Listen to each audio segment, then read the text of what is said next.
Hello बच्चों। हमारा प्रश्न है आंतरिक ऑर्बिटल तथा बाह्य ऑर्बिटल संकरण यौगिक के विषय में आप क्या जानते हैं।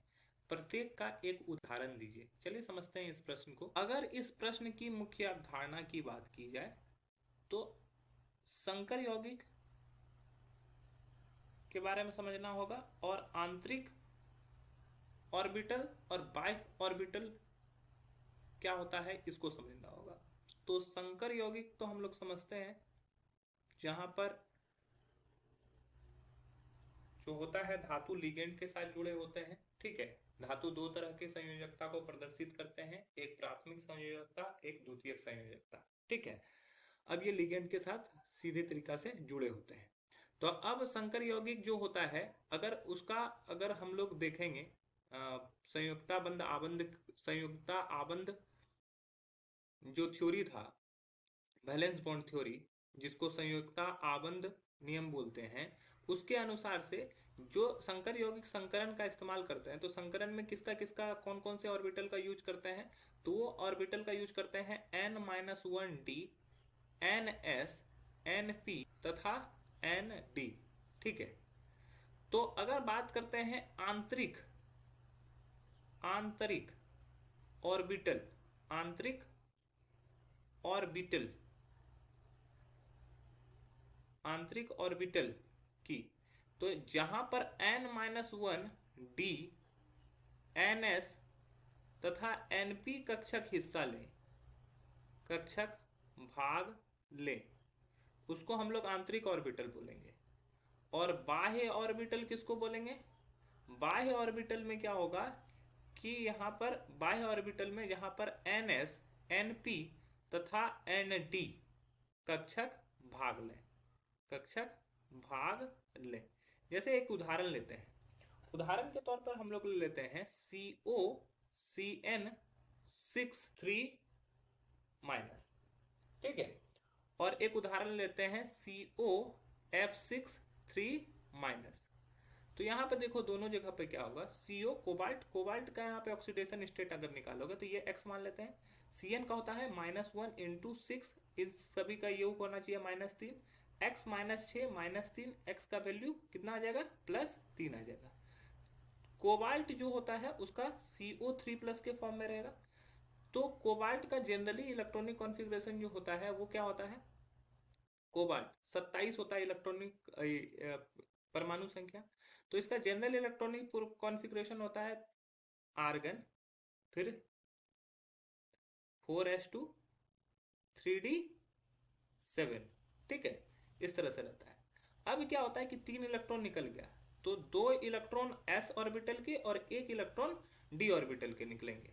तो ये आर्गन 3d6 में चला जाएगा, ये CO3+ का, ये CO3+ का हम लोग लिखें। यहाँ भी सेम, अगर x का वैल्यू निकालोगे x प्लस -1 × 6, इन सभी का योग -3, तो x का वैल्यू +3 निकलेगा। कोबाल्ट का यहाँ पर भी सेम इलेक्ट्रॉनिक कॉन्फ़िगरेशन होगा CO3+ का, ये जो हो जाएगा आर्गन 18 के लिए और ये 3d6 हो जाएगा। तो यहाँ भी 6 में 6 है। तो यहाँ पर 3d6 में कैसे इलेक्ट्रॉन रखते हैं ये हम लोग को देखना है। 3d6 का है ये, तो 6 इलेक्ट्रॉन है यहाँ पे, तो 1 2 3 4 5 6। ठीक है, अब यहाँ पर ये हो गया 4s, ये हमारा हो गया 4p जो कि खाली है, और ये इसके बाद आता है 4d। ठीक है, 4d ये भी खाली है। तो अब यहाँ पर क्या है, Cn जो होता है वो प्रबल लिगेंड होता है।